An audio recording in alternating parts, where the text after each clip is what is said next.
ओमज्ञानतिमिरान्धस्य ज्ञानाञ्जनशलाकया चक्षुरुन्मिलितं तस्मै श्रीगुरवे नमः।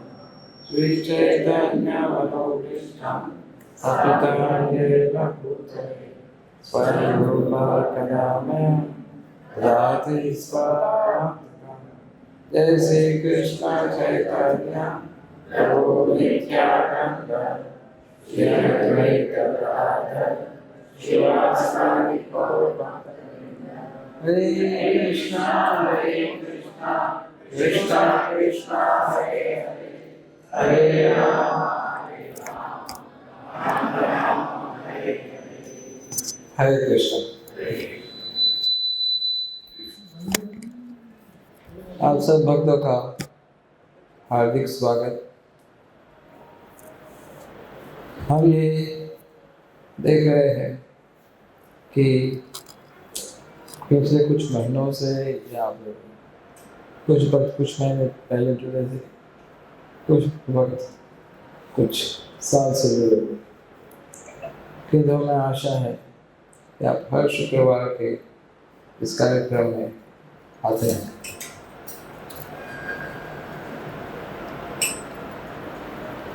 सबसे पहले हमें ये जो मनुष्य शरीर प्राप्त हुआ है बड़ा ही दुर्लभ। कई बार हम लोग सोचते हैं कि मनुष्य बनना तो लाखों करोड़ों की संख्या में मनुष्य है। केवल आपके कुंभ मेला में 66 करोड़ लोग पहुंच गए। तो मनुष्य बनना तो कोई बहुत बड़ी बात नहीं है, ऐसा लगता है। किंतु हम ये भूल जाते हैं कि इसके अतिरिक्त 80 लाख प्रकार की योनियां हैं और उनके पास वो सौभाग्य नहीं है जो सौभाग्य मनुष्य के पास है, आपके पास। उसमें विशेष करके बुद्धि का प्रयोग करके धर्म का पालन करना, ये सबके पास ये सुविधा नहीं है। किंतु कृष्ण भक्ति में जुड़ना बड़ा मुश्किल।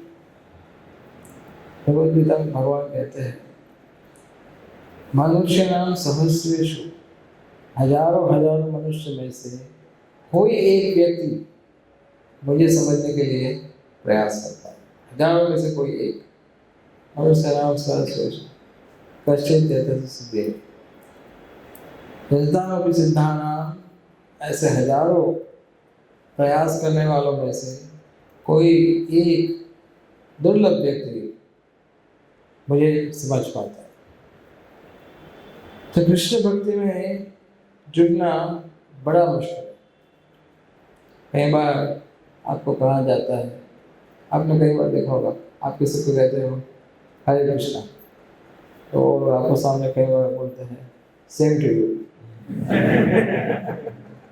वो लोग हरे कृष्णा उच्चारण भी नहीं कर पाते, क्योंकि उनको लगता है कि हरे कृष्णा शब्द बोलने से वो आपकी श्रद्धा को मानने लग जाएगा।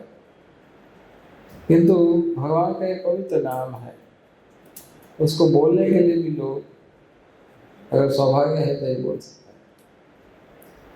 तो भगवान का नाम बोलने में आप देखें कितना दुर्लभ है। तो कृष्ण भक्ति में जुड़ना, भगवान की सेवा में जुड़ना, ये कितना दुर्लभ।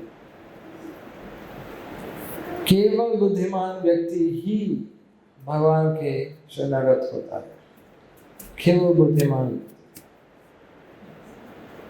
श्रीमद् भागवत में कहा गया है कि कलयुग के जो बुद्धिमान लोग हैं वो लोग संकीर्तन यज्ञ से भगवान की पूजा करें।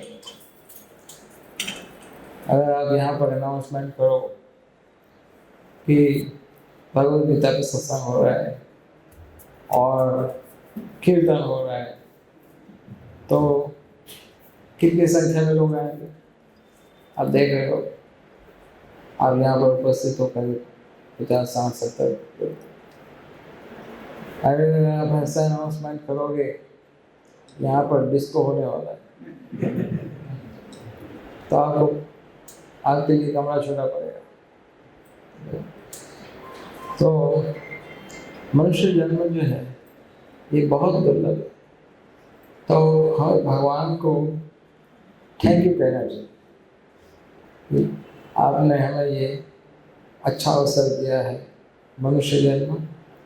और जब हम यहाँ ये शरीर लेते हैं तो हमें एक महत्वपूर्ण चीज हमेशा याद रखनी चाहिए, वो है आभार का भाव।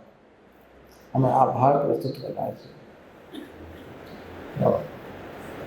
आप हर चीज में आभार, जो लोग जिनको ये अच्छी हैबिट है आभार प्रस्तुत करने की, वो लोग बहुत जल्दी से आगे बढ़ सकते हैं, क्योंकि उनकी सोच बहुत अच्छी है। कुछ भी कई बार तो बच्चों को सिखाया जाता है, बेटा अगर आपको कोई कुछ देता है तो मत से थैंक्स, आपको नहीं बोलना चाहिए। क्यों? बिकॉज आभार की भावना होनी चाहिए। तब कृष्ण भक्ति में हम जुड़े हैं तो हमें भगवान के सामने हमारा कृतज्ञता प्रस्तुत करना चाहिए। कृतज्ञता हम भगवान को इसलिए प्रस्तुत करते हैं क्योंकि एक तो हमें मनुष्य शरीर दिया, दूसरा भारत जैसे पवित्र वातावरण में आपको जन्म दिया। भारत देश कई दृष्टिकोण से बहुत पवित्र है, और जो संस्कृति आपको यहाँ पर प्राप्त होती है, ऐसी संस्कृति आपको सब जगह नहीं होती। और हमें भगवान को इसलिए धन्यवाद देना चाहिए क्योंकि हमें सही मार्ग, जो कि भगवान के संदेश को यथारूप प्रस्तुत करने वाला मार्ग है, वो हमें दिया। देखिए भगवद गीता के हजारों एडिशंस है सारे मार्केट में, आप कहीं पर भी जाओ, यहाँ तक कि जो धूर्त होता है, नास्तिक होता है, वो भी भगवद गीता पे कमेंट लिखता है, क्योंकि उसकी दुकान ऐसे चल रही है, तो भगवान की भगवद गीता का सहायता लेता है अपनी दुकान चलाने के लिए। तो भगवद गीता तो अनेक एडिशंस है, किंतु यथारूप एडिशन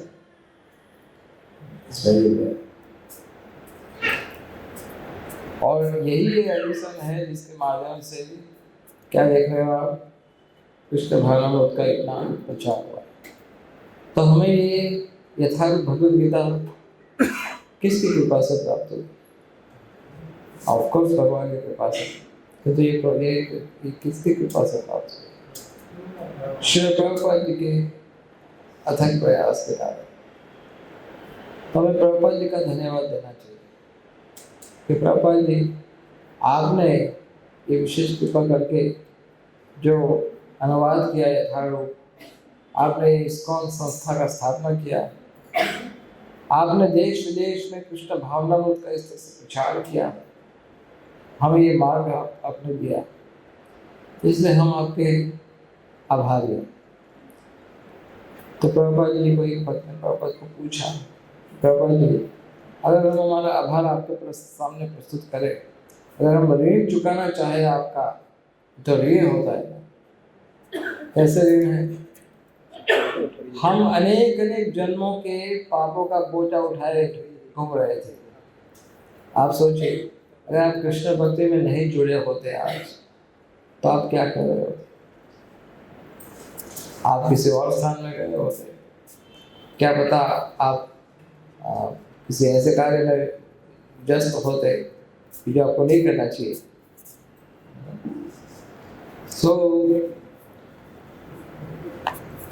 जब हम सोचते हैं कि आज अगर भगवान की शरणागत नहीं होते तो कहाँ होते हम आज, लेकिन अगर जब भगवान की शरणागत हुए हैं तो ये कर्मों का जो बोझा है, इतना भारी भारी कर्म, इतना भारी कर्म है, प्लस कई लोग का तो बहुत शॉर्ट टेम्पर हुआ करते थे, अभी भी होंगे, लेकिन बहुत शॉर्ट टेम्पर हुआ करते थे, बहुत तेजी से गुस्सा आ जाता है, या फिर कई बुरी आदतें होती है, तो वो सब चीज़ों से आप काफ़ी हद तक इम्प्रूव हुए।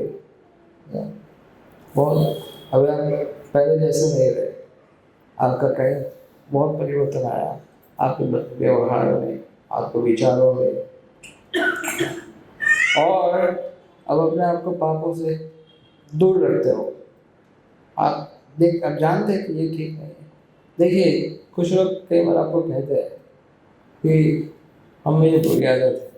जब वो लोग कहते हैं कि बुरी आदत है, इसका अर्थ है कि उनको पता ही है बुरी आदत है। अर्थात तो इतना तो उनको समझ है ये ठीक नहीं है, ये ठीक है। तो इसलिए हमें प्रयास करना चाहिए ये विचार से कि इतना भारी पापों का बोझा भगवान की कृपा से, प्रभुपाद जी की कृपा से, प्रभुपाद जी के इस्कॉन के भक्तों की कृपा से, यहाँ पर आपके शुक्रवार के प्रोग्राम की कृपा से, हरेश गोविंद प्रभु, प्रेम विलास प्रभु, हम सबके सहयोगी भक्तों की कृपा से हमारी बहुत बड़ी जो संकट थी, हमारा बहुत बड़ा जो संकट था वो टल गया। लेकिन आप ये मत सोचिए ये संकट हमेशा के लिए टल गया। अगर आप चाहते हो कि संकट हमेशा के लिए टल जाए तो क्या करना पड़ेगा? गंभीरता से इस बात को सुनना पड़ेगा, क्योंकि कुछ चीज़ें सूक्ष्म रूप से हमारे भीतर रहती है और जब मौका मिलता है तब प्रकट हो जाती है। तो सूक्ष्म चीज़ों को दूर करने के लिए हमें आभार का भाव हमारे हृदय में हमेशा रखना चाहिए। अगर हम भूल जाएंगे कृतज्ञता, ज्ञान केवल ज्ञान तब होता है, ज्ञान केवल शास्त्र को पढ़ने से जो ज्ञान होता है, वो ज्ञान के साथ साथ जिन लोगों ने आपकी सहायता की है उनको स्मरण करना, वो कंप्लीट नॉलेज होता है। कई बार कुछ लोग इतने समझदार होते हैं,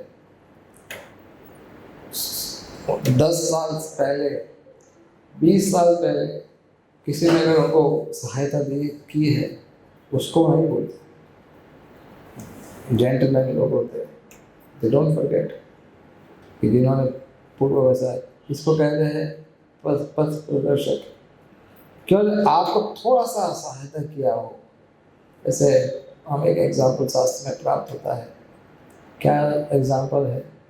एक वैष्णव जी जिनका नाम था बिल्वा मंगल ठाकुर, वो पूर्व जन्म में वो एक वैश्य के आदमी थे। तो वो बड़ी मुश्किल से, कठिनाई से आधी रात को भारी बारिश करी, तो वेश्या के घर के पहुँचे।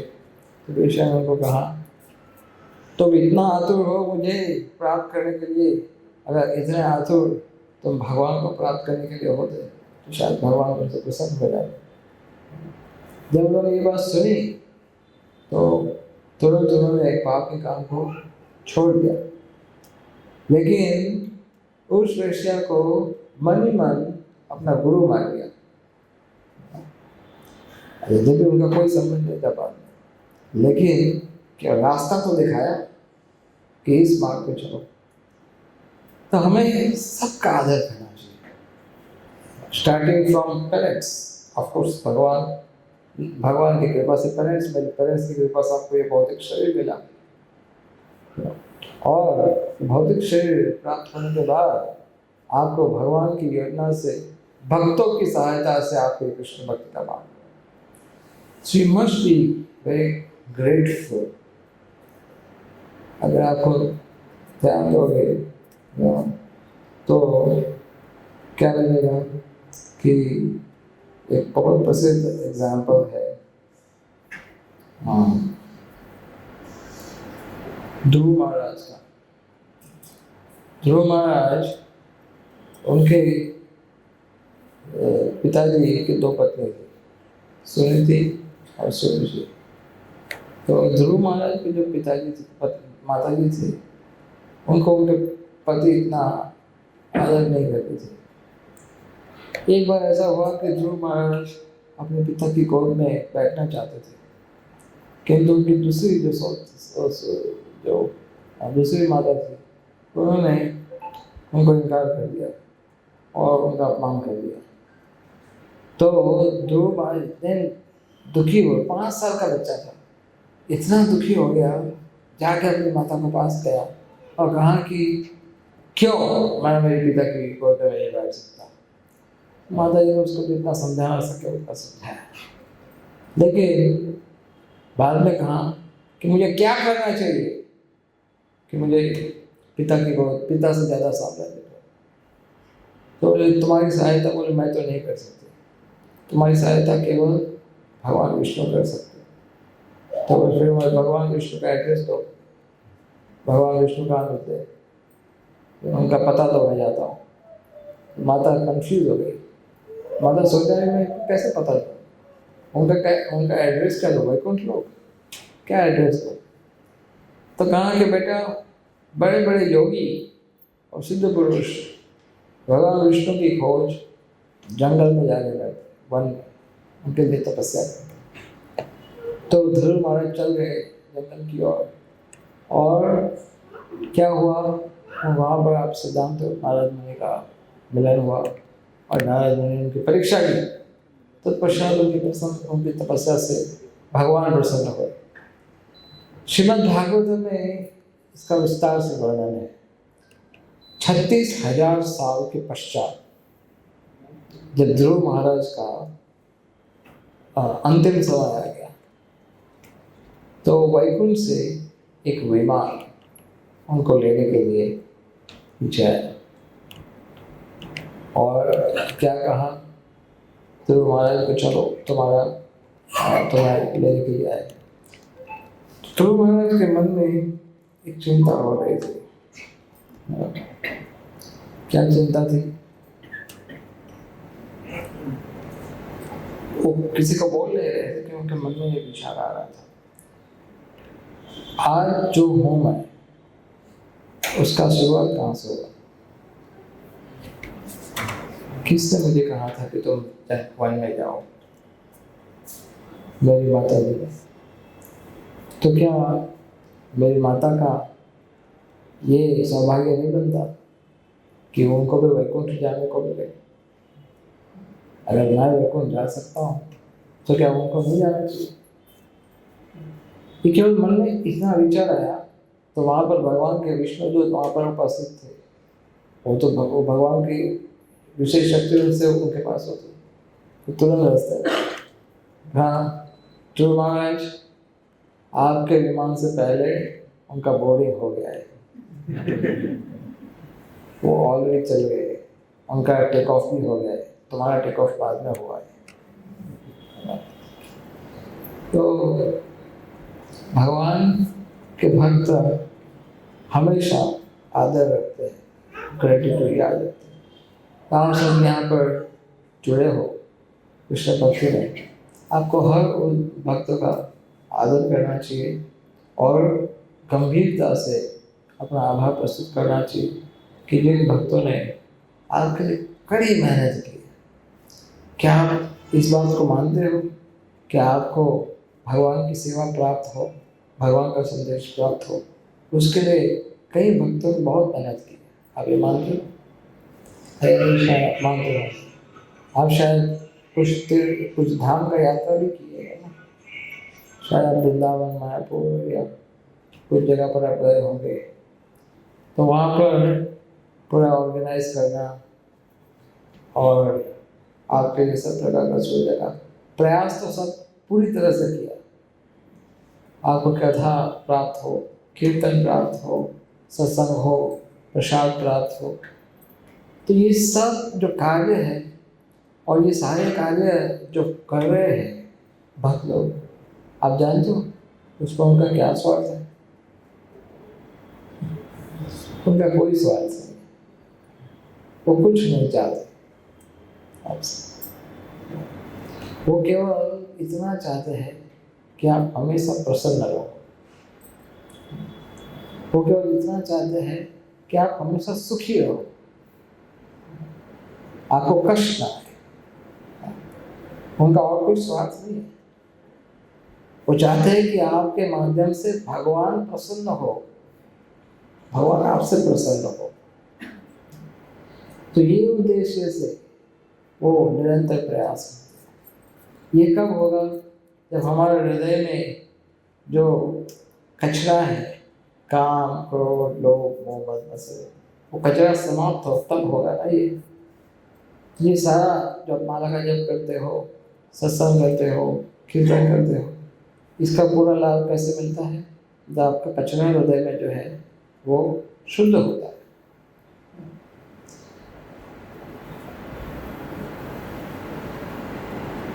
भगवान का ये इच्छा है।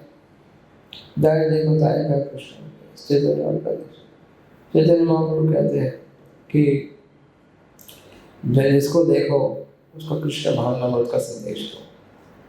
तो आप लोगों ने शायद देखा होगा कि हम बहुत प्रयास कर रहे हैं, भक्त लोग यहाँ पर अधिक से अधिक लोग भगवान के संदेश को सुने, अधिक से अधिक लोग भगवान का नाम उच्चारण करें। क्यों? क्योंकि जितने अधिक लोग भगवान के शरणागत होंगे, उतने अधिक लोगों का हृदय स्वच्छ हो जाएगा, उनका उद्धार होगा। जैसे आजकल बड़े पैमाने पे चल रहा है कि सनातन धर्म, ये बड़ा अच्छा है सुनने में। पहले लोग हिंदू हिंदू बोला करते थे, आजकल सनातन शब्द बहुत फेमस हो गया है ना। सनातन धर्म बहुत है, अब सनातन ही बोलते, Sanatan. I mean this is very good. Hindu शब्द एक्चुअली हमारे शास्त्रों में मेंशन नहीं किया गया है। तो सिंधु नदी के दूसरे छोर पर रहने वाले लोगों को सिंधु का अपभ्रंश करके हिंदू किया गया है, किंतु वास्तविक जो धर्म है वो तो सनातन धर्म है। सनातन धर्म का अर्थ ये होता है कि जो भगवान से स्थापित हुआ धर्म है, धर्म अभ्युत्थान धर्म से धर्म संस्थापनार्थ है। ये भगवान के द्वारा स्थापित जो धर्म है वो धर्म, उसका वो सनातन धर्म। मैन मेड धर्म होता है, वो तो हमेशा नहीं रहता। ये अच्छी बात है कि आज बड़ी संख्या में लोग सनातन को सम्मान करना कर रहे। आई मीन जब मैं सुन रहा था 66 करोड़ लोग, जब मैं सुना मुझे बड़ा अच्छा लगा। वो अलग बात है कि कौन किस विचार से गया है, और ये सारे लोग स्नान करने के बाद हाथी की तरह मिट्टी डालेंगे आगे, तो वो सब अलग बात है, वो ठीक है, वो तो ये विचार हो सकता है। लेकिन जाना ही बहुत महत्वपूर्ण है। श्रद्धा है तब गए ना, नहीं तो क्यों जाते? श्रद्धा है इसलिए गए। तो ये बहुत अच्छी बात है कि लोग सनातन में प्रवेश कर रहे हैं, लेकिन उनको सही मार्ग प्राप्त हो, ये बड़ा आवश्यक है। तो ये बहुत अच्छा समय है कृष्ण भावनामृत आंदोलन का विस्तार करने के लिए, बहुत अच्छा समय है। और इसलिए आप सब भक्तों को और आगे जुड़ना चाहिए। देखिए, आप जैसे प्रभुपाद जी मैं बता रहा था, प्रभुपाद जी को किसी ने पूछा कि हम आपका ऋण चुकाना चाहते हैं तो क्या करें? तो प्रभुपाद जी ने कहा कि गुरु का ऋण कोई नहीं चुका सकता, आप हमारा मेरा ऋण नहीं चुका पाओगे, लेकिन फिर भी अगर आप सही में कुछ करना चाहते हो तो you do what I did. Prabhupada ji कहते थे you do what I did. Prabhupada ji कहते थे कि कृष्ण भावनामृत आंदोलन में आप बड़ी सहायता करो। आपको शायद पता होगा, एक फेमस स्टेटमेंट है प्रभुपाद जी का, kindly help me. There is one chapter for that in Prabhupada, kindly help me. तो प्रभुपाद जी सबको कहते हैं आप कृष्ण भावनामृत आंदोलन के लिए सहायता करो। तो आप अगर चाहते हो कि भगवान के प्रति, गुरु के प्रति, प्रभुपाद जी के प्रति, यहाँ पर जो उपस्थित भक्त है जो आपकी सहायता करते हैं, उनके प्रति अगर हम हमारे ओर से कुछ सेवा देना चाहे, कुछ समर्पण करना चाहे, कुछ आभार व्यक्त करना चाहे, तो हमें क्या करना चाहिए? उनकी उसी कार्य में सहायता करनी चाहिए जो कार्य वो भगवान के आदेश के अनुसार कर रहे हैं, और इसलिए हमें अपने आप को जुटना चाहिए। ये gratitude is the fuel for dedication. ये ग्रेटिट्यूड जो है वो आपके समर्पण का ईंधन है। अगर ग्रेटिट्यूड नहीं होगा तो आपका समर्पण नहीं होगा, और समर्पण बहुत आवश्यक है। किसी भी चीज के लिए अगर आप समर्पित नहीं है तो आप प्राप्त नहीं कर सकते कोई भी स्थिति। ये सच बात है। चाहे कोई भी क्षेत्र हो, चाहे बिजनेस हो, पॉलिटिक्स हो, या फिर स्पोर्ट्स हो, कोई भी चीज में अगर आपको आगे बढ़ना है तो आपको समर्पण देना पड़ेगा। होती है, चलती है, इससे काम नहीं बनता। हम ये सोचेंगे कि हाँ ये भी करेंगे वो भी करेंगे। कृष्ण भावना में जैसे गुड एंटरटेनमेंट, कृष्ण भावना में एक अच्छा मनोरंजन है।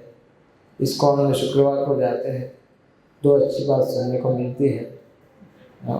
सो दिस वर्थ अच्छा लगता है, नो जाना चाहिए। फिर दूसरे दिन सुबह वो टीवी पे कोई प्रोग्राम आता है, ये भी अच्छा प्रोग्राम है।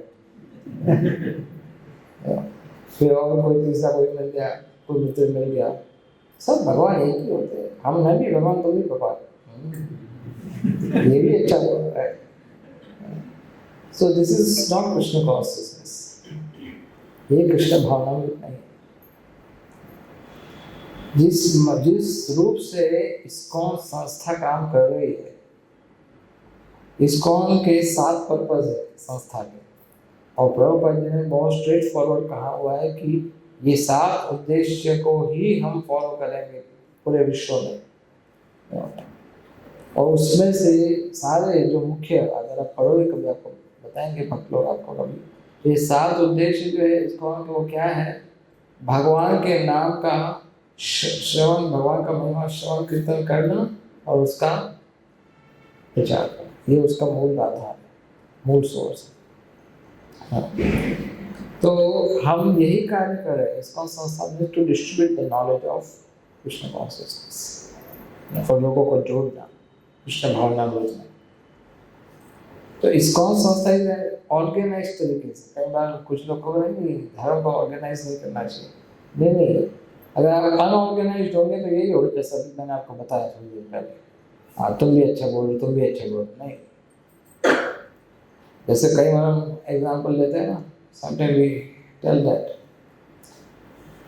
We give that example, try, let's try. अगर आप केवल 3 सेकंड के लिए अपनी आंखें बंद कीजिए, 5 सेकंड के लिए अपनी आंखें बंद कीजिए, सब अपनी आंखें बंद कीजिए, और हम आपको जब एक प्रश्न पूछे उसका उत्तर दीजिए। 5 सेकंड के लिए स्टार्ट और टाइम नाउ। 5 सेकंड के लिए 3, 2, 1 स्टार्ट। नॉर्थ डायरेक्शन कहाँ पर है? अपना फिंगर बताइए, नॉर्थ डायरेक्शन। सब अपना उंगली बताइए, नॉर्थ डायरेक्शन कहाँ पर है? अच्छा ठीक है, इनफ। तो अधिकतर तो लोग शायद गहरी योग निद्रा में चले गए 5 सेकंड में, या फिर शायद कंफ्यूज थे कि ऐसा भी कोई डायरेक्शन हो जाएगा, या फिर कुछ वक्त इधर दिखा रहे थे, कुछ लोग इधर दिखा रहे थे। तो हमारा मानना है कि आप सबका एक क्या मानना है कि नॉर्थ डायरेक्शन जितनी फिंगर है सब डायरेक्शन नॉर्थ डायरेक्शन नहीं है। तो नॉर्थ डायरेक्शन तो एक ही जगह पर, तो यह तो काम नहीं करता है। जिसको लगता है कि हाँ ये ठीक है, हाँ तुम भी ठीक हो, तुम भी ठीक हो, तुम भी ठीक हो, तो इस्कॉन क्या करता है? आपको सही ज्ञान, सही मार्ग आपको देता है, बिल्कुल यथार्थ एज इट इज। और वो भी कितने ऑर्गेनाइज तरीके से। आपने देखा होगा कि आपको कृष्ण भावना में बहुत सारे सेशंस होते होंगे, इधर फ्राइडे में एक, और फ्राइडे तो सेशन रेगुलर सेशन है, वो तो आपका क्या बोलते हैं हॉट प्रोग्राम है, best, one of the best program. लेकिन इसके अतिरिक्त आपके और भी सेशन होते होंगे शायद, इधर कभी ऑनलाइन सेशंस, कभी कैंप, कभी कोई special training, particular sessions. Don't you think it's very organized? कि इस तरीके से आपको अच्छे से शिक्षा प्राप्त होती है को। इसके लिए आप सोचिए कि भक्तों ने कितना होमवर्क किया होगा, कितना मेहनत करते होंगे, और उनका उद्देश्य क्या है कि आप बहुत अच्छे तरीके से कृष्ण भावनामृत को आगे पहुंचाने में उनकी सहायता करो। तो इसलिए creativity is required, thoughtfulness is required, but it should be used with the intelligence to please the Lord and under guidance of the superior authorities. So we should use our intelligence. आप अपने creativity use कीजिए, किस चीज के लिए? उद्देश्य को प्राप्त करने के लिए। आप भक्तों की सहायता कीजिए। तो इसलिए हमें इसके लिए समर्पण की आवश्यकता है। We should have a good mission, a good dedication. Prabhupada ji का डेडिकेशन आपने देखा है कैसे? प्रभुपाद जी 70 साल की आयु में अकेले विदेश में गए थे, अमेरिका। उस समय अमेरिका आपको इतना तेजी से लोग नहीं जाते थे। आजकल तो अमेरिका का बड़ा क्रेज है, धक्के मार के फेंक देते बाहर। बोले चले जाओ इधर से, कहाँ से आ गए आप लोग? तो पहले के समय में इतना तेजी से लोग अमेरिका नहीं जाते थे, बहुत सोच के जाते थे। अब बाबा जी उस समय अमेरिका गए थे तो वहाँ पर उनके पास ना धन था, ना कोई असिस्टेंट था जो उनकी सहायता करे। 70 साल की आयु थी, उनको कोई पहचानता नहीं था उधर। और जब वो लैंड किए तो वहाँ पर तो कैसे गए थे? कार्गो शिप से। उसमें उनको 2 बार हार्ट अटैक आया। उनको लगता नहीं था कि मैं जिंदा रहूँगा, फिर भी वो गए। और वहाँ पर जाकर के 1 साल तक तो उनको कोई सहायता नहीं मिली। उल्टा, शायद आप में से कोई न्यूयॉर्क कभी गया हो, बॉडी स्ट्रीट है, बॉडी स्ट्रीट। वो स्ट्रीट जो है वो डाउनटाउन तभी भी थी, अभी भी है डाउनटाउन। और स्लम एरिया हुआ करता था उस समय। तो वहाँ प्रभुपाद जी किराए के मकान में रहते थे और वहाँ पर सब नशेबाज लोग रहते। एक बार एक व्यक्ति ने उन पर जानलेवा हमला कर दिया। आप सोचिए, इन सब समस्याओं से गुजरने के बाद प्रभुपाद जी ने इतनी बड़ी सफलता प्राप्त की। और एक बार कुछ भक्तों ने प्रभुपाद जी को कहा, Prabhupada ji, you did miracle, wonderful achievement.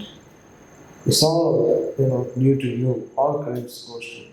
सारी क्रेडिट आपको जाके प्रभुपाद आ गई। प्रभुपाद ने जोर से अपना हाथ मेज पर पछाड़ दिया। He said, no,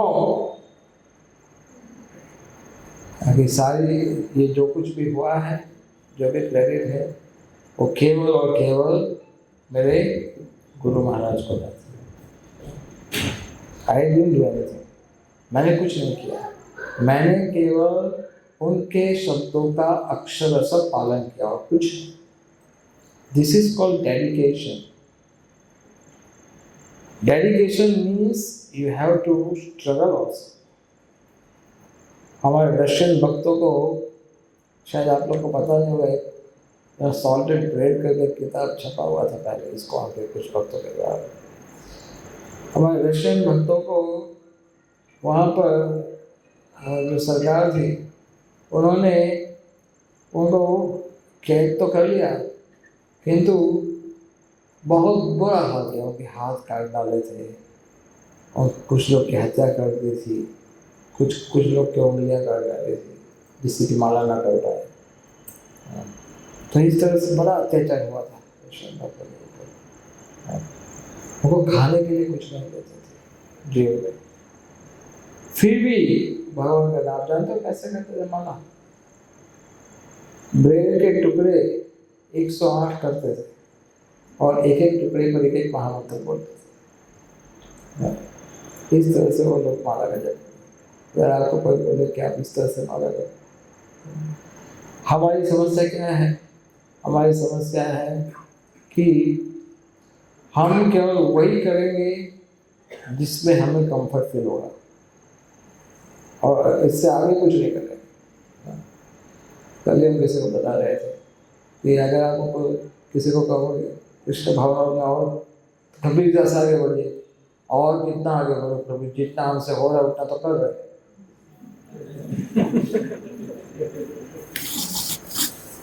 हाँ, ये अच्छी बात है कि जब आप जितना हमसे हो रहा है आप कर रहे हैं, किंतु क्या आपको नहीं लगता कि आप शायद इससे कुछ ज़्यादा ही कर सकते हो? नहीं, सॉरी प्रभु, हमें नहीं लगता।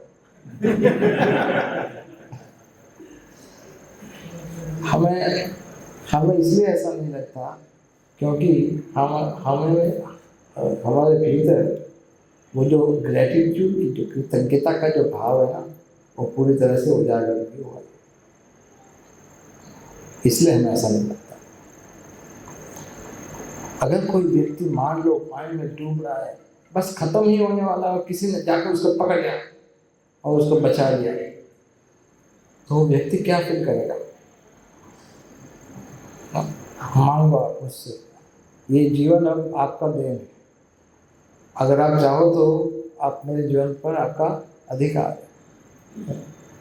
तो हमारे जो भक्त हैं उन्होंने हमारे यही काम किया है। हम तो गिरने वाले थे माया के अंधकूप में, किंतु भक्तों ने हमें पकड़ लिया।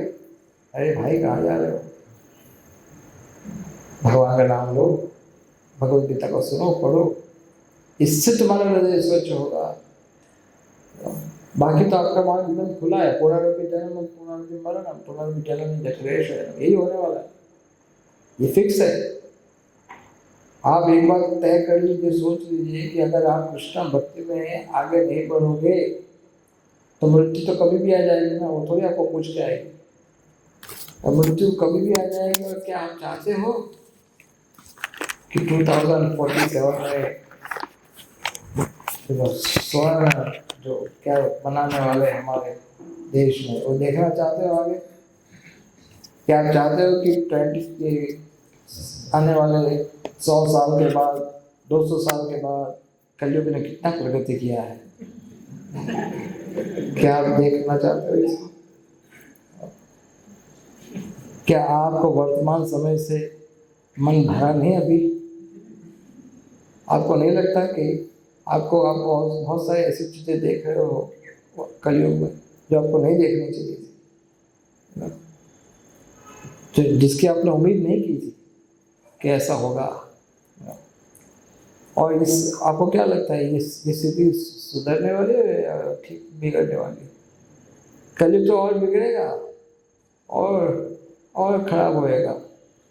तो क्या आप भविष्य में ये तो आशा लेकर नहीं जुड़े ना कि प्रभु जी आपके एक लेक्चर में मैंने सुना था, क्या 4,27,000 साल के बाद भगवान प्रकट होने वाले। एक बार जब आए ही तो फिर दर्शन करके ही जाएगा। आए तो इधर तो भगवान मूर्ति में तो बोलते नहीं, उधर जाते दर्शन करके दंडवत करके वापिस आ जाते। और आप लोग सोलह माला करवाते हो, मैं तो बड़े मन से करता हूँ, सभी प्रकट ही नहीं हुए कभी आज तक भगवान। तो एक बार 4,27,000 साल के बाद प्रकट भगवान आएंगे तो फिर आपका क्या विचार है? दर्शन करिए। तो ऐसा विचार अगर आप रख रहे हो तो स्वाभाविक रूप से साहस से आपका महात्मा हो किंतु ये बुद्धिमान नहीं। बुद्धिमान व्यक्ति दूसरा जन्म नहीं लेता, इसी जन्म में आप सफलता प्राप्त कीजिए। इसी जन्म में ऐसा प्रयास कीजिए कि आपका मन भगवान के चरणों में स्थिर हो जाए, और आपके मन में जो कचरा है, जो हम सबके मन में है, जो कचरा है, काम, क्रोध, लोभ, मोह, अहंकार, ईर्ष्या, द्वेष, क्या आपको नहीं लगता ये सब चीज़ आपसे दूर होगी तो आपका मन शांत हो जाएगा? क्या आपको नहीं लगता कि ये चीज़ अगर आपसे दूर होगी तो आप बहुत प्रफुल्लित रहोगे? आप प्रसन्न रहोगे तो ये रोग हट जाना चाहिए। तो इसलिए हमें प्रयास करना चाहिए कि ग्रेटिट्यूड होनी चाहिए हमें। ग्रेटिट्यूड होगा तो समर्पण का भाव आएगा, और समर्पण होगा तो 5 गुण महत्वपूर्ण प्रकट होते हैं। एक होता है सिंप्लिसिटी। सिंप्लिसिटी का अर्थ होता है सरलता। जब आप समर्पण करते हो तो आपको सरलता प्राप्त होती है। सरलता में से जैसे आप देखते हो युधिष्ठिर महाराज, वो इतने बड़ा राजा थे, फिर भी उनका आचरण देखो एकदम ऋषि जैसा, बिल्कुल सरल। जब आपका समर्पण होता है तो आप बिल्कुल सरल जीवन जीना पसंद करें। हमारे ये जो आपके 777 कंपनी, क्या नाम है उसका, वही जो विमान की कंपनी है, उसको उसके जो उसको स्थापना अमेरिका में, वहाँ पर उनके जो बेटे थे वो प्रभुपाद जी से जुड़े थे, और उनके पास इतना धन था क्या अंदाजा नहीं जा सकता। उनके पिताजी उनके बेटे को कहा तुम्हें तय करना पड़ेगा, तुम्हें प्रभुपाद चाहिए या धन चाहिए, मेरा वारिस बनना क्या चाहिए। I think it was boy. सो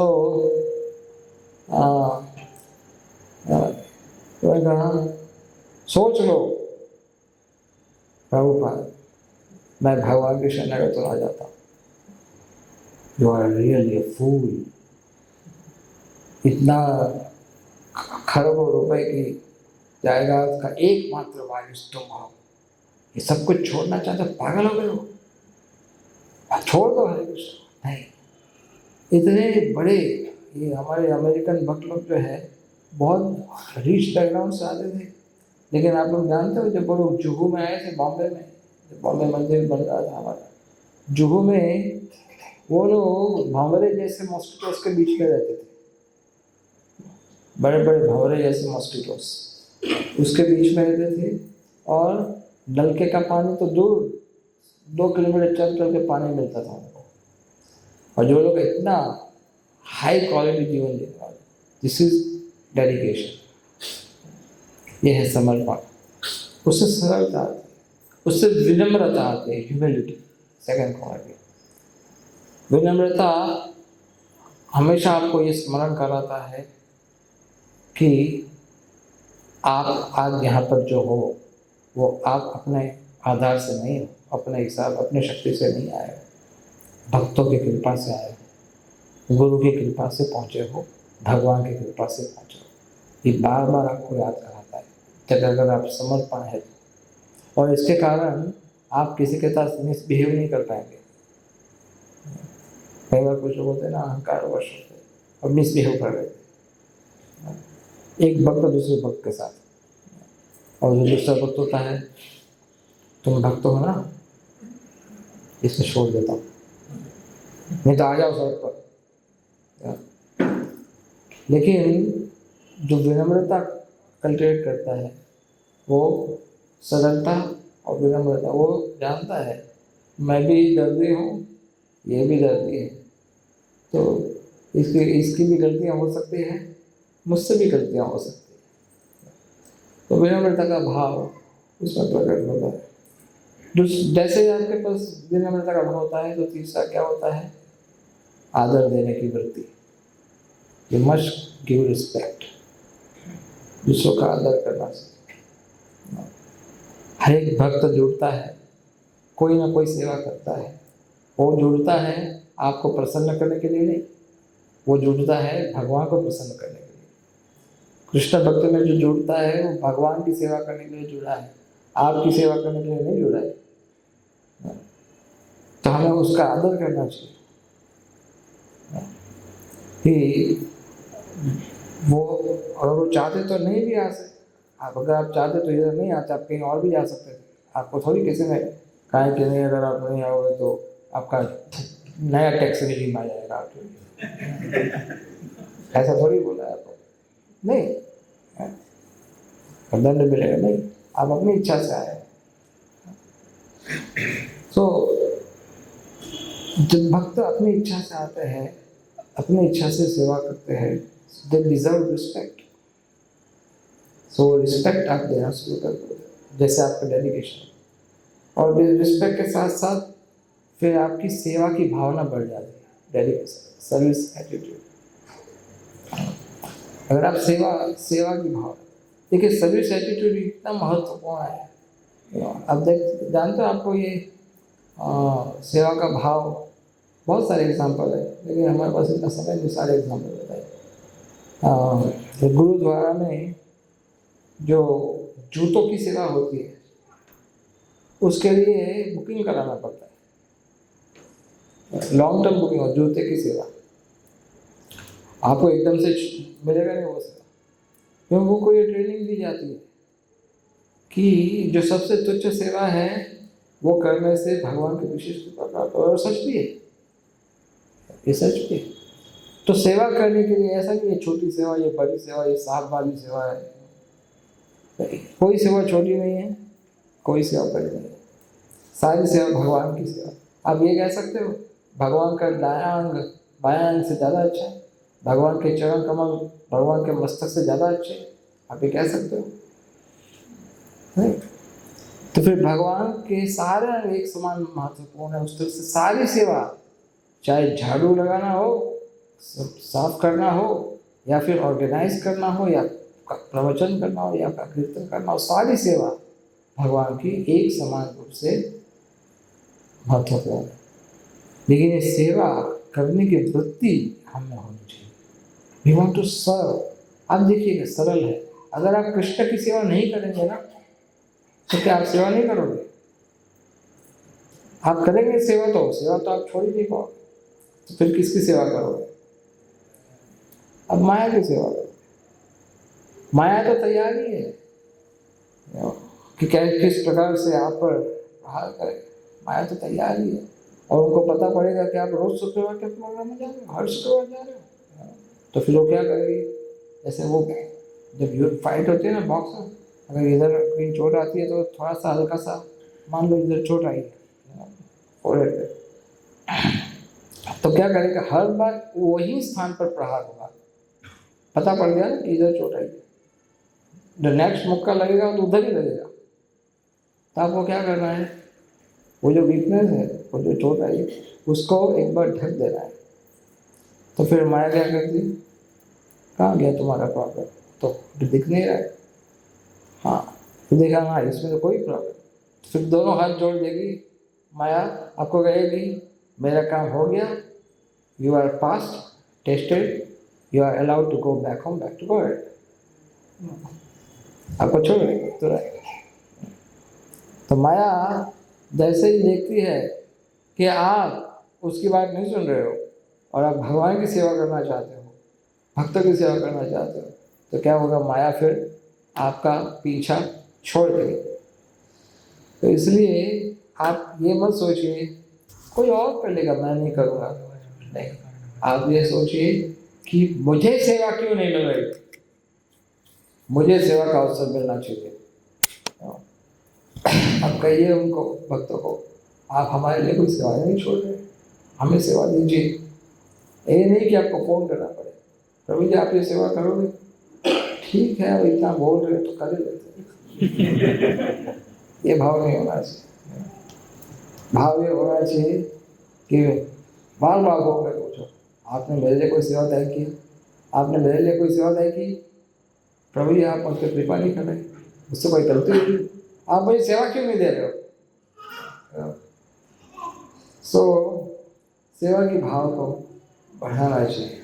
अगर आप सेवा के भाव को बढ़ाओगे तो सारे दिव्य गुण प्रकट होने लगेंगे। आप जानते हो एक एक एक कथा आती है श्रीमद् भागवत में, मय दानव को रक्षा की थी अर्जुन ने। तो उसने ये तय किया कि मैं अर्जुन के लिए क्या करके दिया उन्होंने? किसको पता है? मैदान उन्होंने अर्जुन की सेवा कैसे की?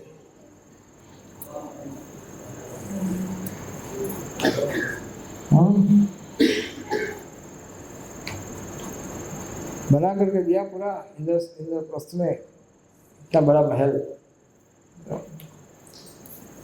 तो मैं जो है ना खांडव प्रस्थ को इंद्रप्रस्थ बनाने में सहायता। क्यों किया था उन्होंने काम? क्योंकि अर्जुन ने उनकी प्राण रक्षा की थी। इसलिए आप सब बातों को ये सोचना चाहिए कि हमें सर्विस एटीट्यूड को बढ़ाना है और अधिक सेवा करनी। ये नहीं सोचना कंफर्ट जोन में रहेंगे। देखो कंफर्ट जोन में रहोगे तो क्या होगा पता है? अगर आप सेवा में नहीं जुड़ोगे तो क्या होगा? माया का मौका मिल जाएगा, आप भ्रमित होने लगोगे, आप अहंकार से ग्रस्त हो जाओगे, फिर आप में कृष्ण भक्ति में भौतिक इच्छाओं का जन्म होगा कि मुझे प्रतिष्ठा प्राप्त हो। आपका जो लक्ष्य है वो बदल जाएगा। अगर आप माया की सेवा करना पसंद करो, भगवान की सेवा के स्थान में कंफर्ट जोन में रहकर आपकी माला में जो रुचि है वो इतने लंबे समय तक आपको कंटिन्यू करना मुश्किल हो जाएगा। भक्तों का संग और साधन भक्ति, इसमें कोई कॉम्प्रोमाइज नहीं चल सकता। No compromise.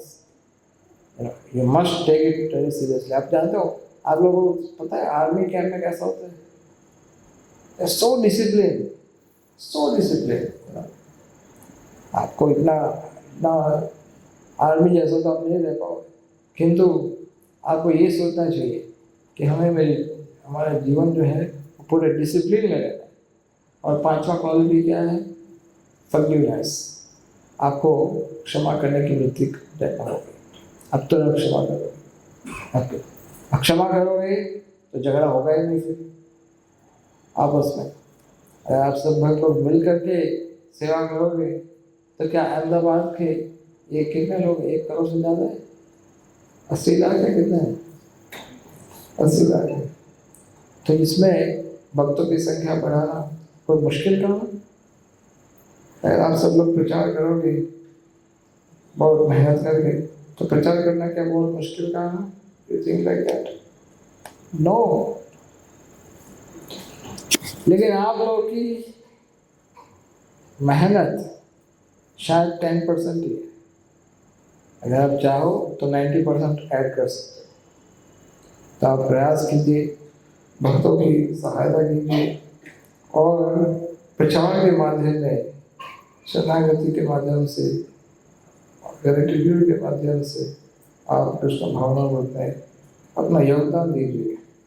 देखिए, आप प्रचार नहीं करेंगे ना तो ये प्रचार रुकने वाला नहीं, ये तो होके रहेगा। किंतु भक्त लोग चाहते हैं कि इसके क्रेडिट आपको प्राप्त, इसका श्रेय आपको मिले। और श्रेय का अर्थ क्या है? भगवान का कृपा, वो आपको प्राप्त। आप चाहते हो भगवान का कृपा प्राप्त करना? अगर आप चाहते हो तो बड़े सावधानी से ये कृष्ण भावनामृत को आप लीजिए और इसको चिंतन कीजिए और सोचिए क्या और क्या कर सकते हैं कि आप देखिए 24 घंटे में से जो समय आपका व्यतीत हो रहा है ना, अगर आप उसको एनालाइज करोगे आपको मिलेगा कि बहुत सारा ऐसा समय है जैसे फालतू जा रहा है आपके हाथ से। आपको पता पड़ ही जाएगा ये फालतू समय जा रहा है, लेकिन वो छोड़ नहीं पाते क्योंकि आसक्ति है, अटैचमेंट है। उसको छोड़ने का कोई मन में विचार आता है तो नहीं, हाइड इट, इसको छिपा दो। अगर मेरी नज़र पड़ गई इसके ऊपर तो मैं इसको छोड़ दूंगा। We try to do that. लेकिन हमें ये प्रयास करना चाहिए कि आज कृष्ण भावनामृत के प्रचार की बहुत आवश्यकता है। अगर आज आप नहीं करोगे, आप सोचिए हजारों लाखों लोग तड़प रहे हैं दुख के मारे, तो क्या उनके प्रति हमारा कोई कर्तव्य नहीं? हमें उनकी सहायता करनी चाहिए। जब तक आप कृष्ण भावनामृत को एक मिशन के रूप में नहीं लेते। किसी भी कार्य को जब तक आप एक मिशन के रूप में नहीं लेते तब तक आप सफलता प्राप्त नहीं कर पाते। तो इसलिए सब प्रकार की सेवा, जो व्यवहारिक सेवा है, सब प्रकार की व्यवहारिक सेवा है, सारे तो सेवाओं को आप अवश्य कीजिए। सेवा करने में सबसे उत्तम उदाहरण किसका है? हनुमान जी का। हनुमान जी इतना सेवा किए। आज दोपहर को मैं किसी को बता रहा था कि रामचंद्र ने तो उनको भेजा था केवल पता सीता कहाँ है ढूंढने के लिए, लेकिन हनुमान जी तो बहुत सारे कार्य करते हैं।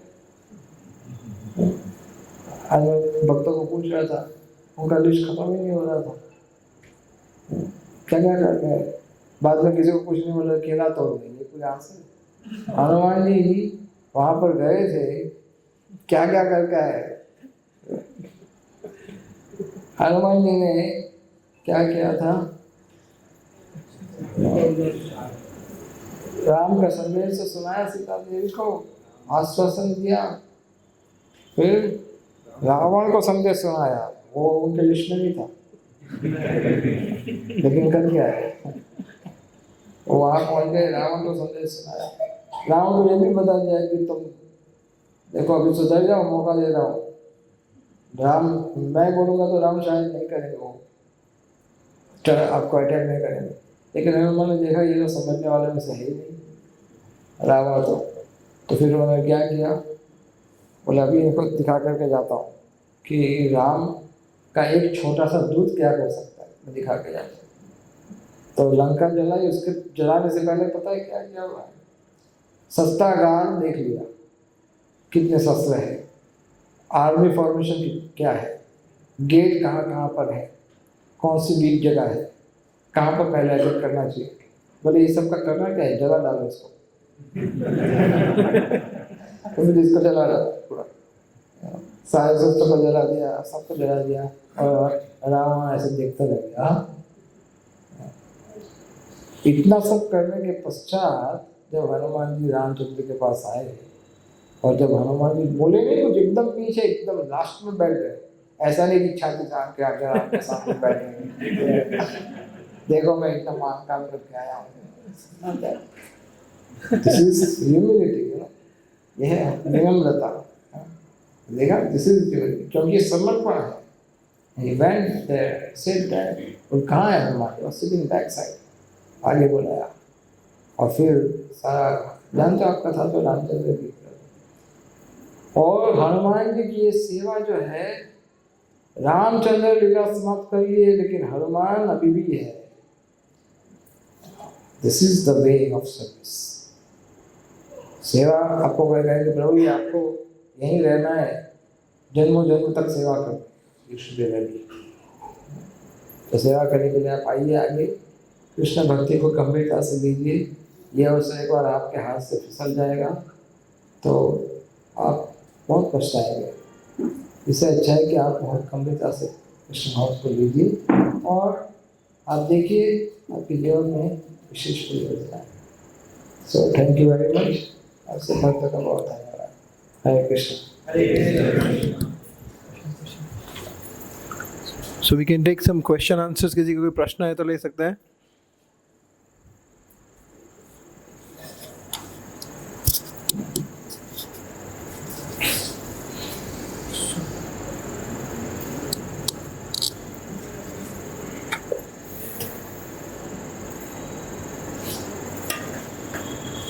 No question. Oh, yes. Yes.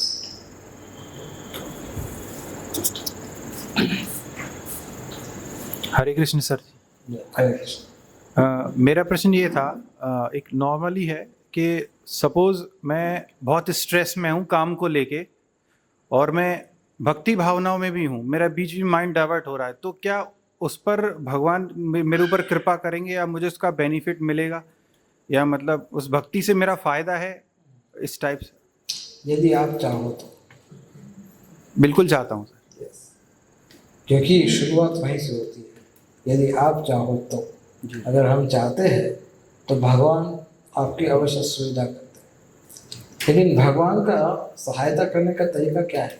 तरीका है वो अपने भक्तों के माध्यम से आपके लिए गाइडेंस भेजते हैं, अपने भक्तों के माध्यम से।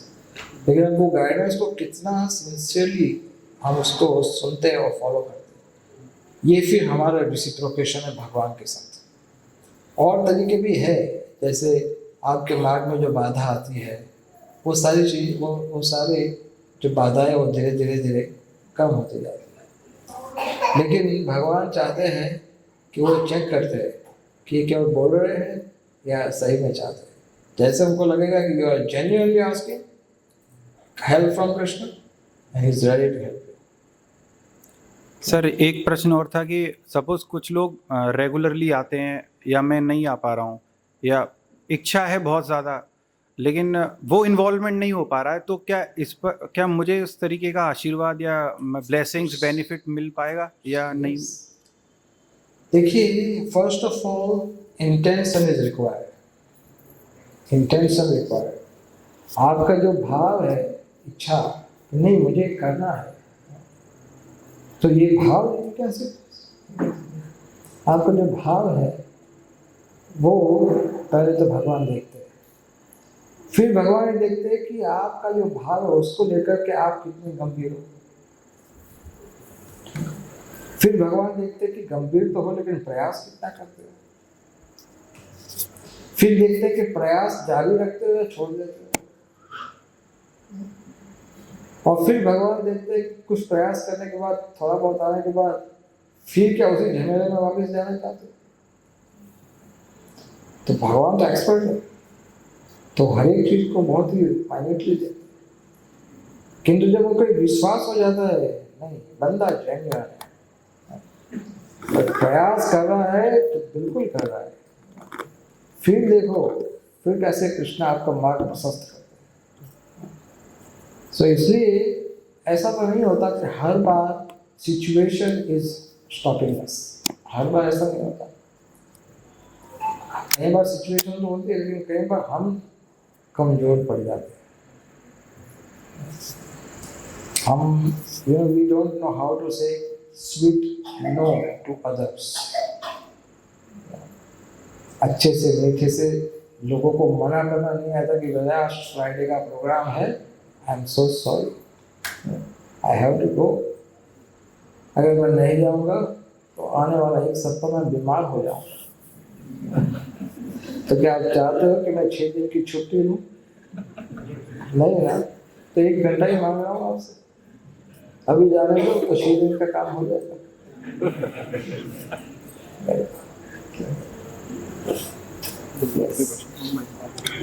और किसी का कोई प्रश्न?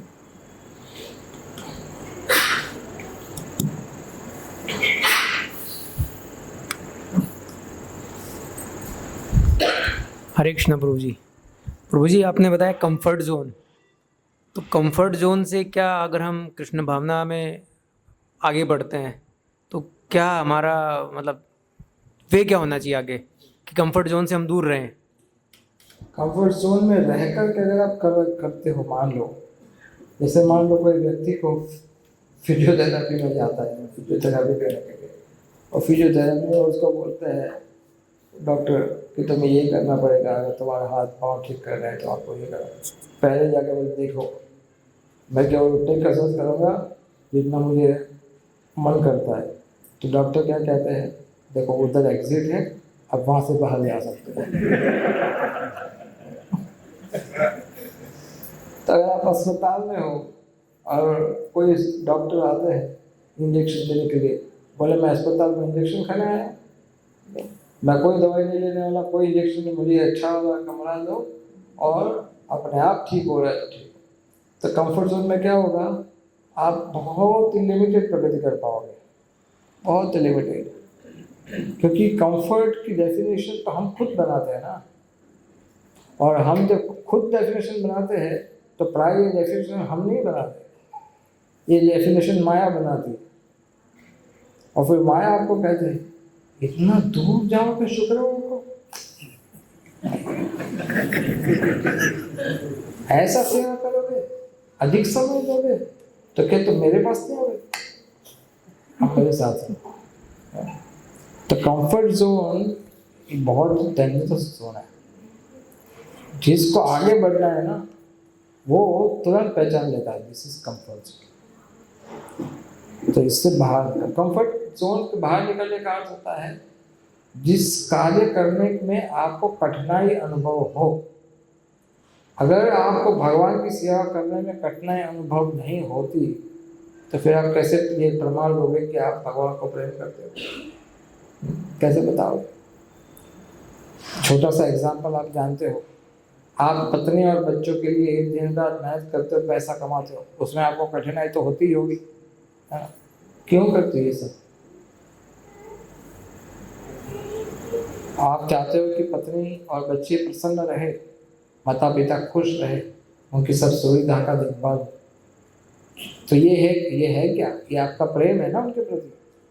तो जहाँ प्रेम होता है वहाँ कंफर्ट जोन काम ही नहीं करता है। लेकिन जब भगवान के प्रति प्रेम नहीं होता है तब कंफर्ट जोन सामने आ जाता है।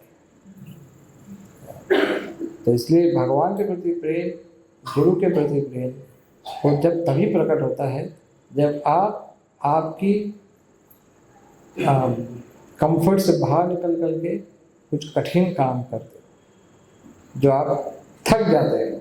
तो आज मैं बहुत थक गया, congratulations, because you did out of your comfort. So it's a good thing. You should work on it. Thank you.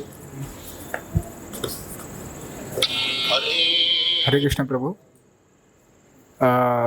मेरा ये क्वेश्चन था कि आपने जो फॉरगिवनेस के बारे में बोला, तो कुछ लोग होते हैं जो जानबूझ के, मतलब जिन्हें पता है कि कुछ कड़वे शब्द या कुछ बोलने से हमारा मन दुखता है या ऐसा होता है, तो इस बारे में क्या रिएक्शन होना चाहिए हमारा? कि मतलब वो कुछ ऐसा बोल जाते हैं जिससे सुन के हमें दुख होता है, बट हम उस समय हमें क्या रिएक्शन देना चाहिए?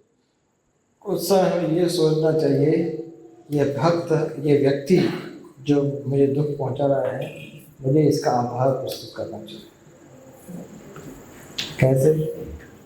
क्योंकि पूर्व जन्म में मैंने कहीं न कहीं ऐसा कोई कर्म किया होगा जिसके कारण मुझे ये समस्या आज भुगतनी पड़ रही है, किंतु इसका माध्यम बनने के लिए कोई तैयार नहीं था।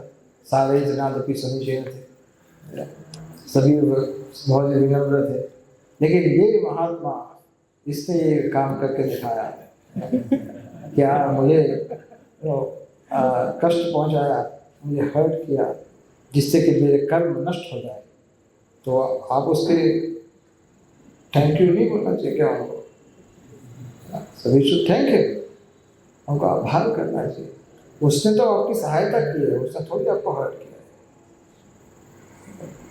लेकिन जो दुख पहुंचा है ना, उस समय टेम्पररी, उस समय आपको ये सोचना चाहिए कि मैं तो भगवान का एक तुच्छ सेवक है, अगर कोई मुझे हर्ट कर भी जाता है तो कौन सी बड़ी बात है। और मैं ये शरीर तो हूँ नहीं, जो कुछ उसने कहा उस शरीर को बोला, मुझे थोड़ी बोला। I think time is time up. ये अच्छा तरीका है।